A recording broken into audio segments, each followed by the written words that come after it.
thank you to Dr. Lewis Sutton. I didn't call it out when we knew each other's spelling. I want to acknowledge President James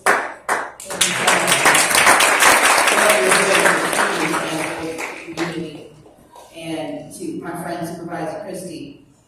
I'm coming. As soon as I finish with being United Methodist, I'm AME next. And we'll talk about the difference between Star Wars and Star Trek later. Clearly there have been some gaps in your education.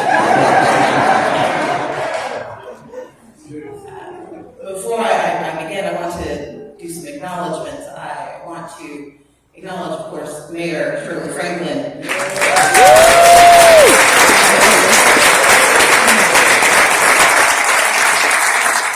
She helped put me on what my mother used to refer to as my trajectory of downward economic mobility. I left a good paying job as a tax attorney to serve as deputy city attorney in her administration, and I could not have made a better choice about my future. Thank you. I also want to acknowledge my dear friend and your senator, Senator Nan Orrock, who is with you today. I'm going to mention that when there were politics to be discussed or panels to be seated on, I was there. You want to see, if you want to know where the action is, follow Nan around. I want to say thank you to my friends who are here with me, and especially to people who I love and admire dearly.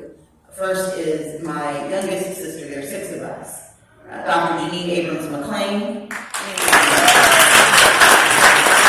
president of their account, and my father, Reverend Robert Abrams, who is here with us.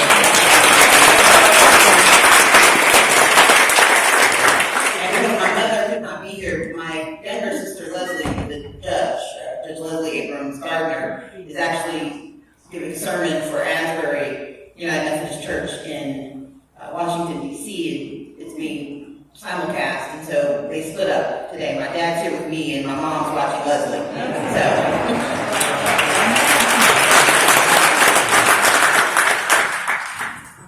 I am here today on Social Action Day because this is a church of action. This is an institution that has spent its entire tenure showing us who we can be. And I have spent my life watching my parents, Reverend Robert and Reverend Carolyn Abrams, show us who we should be.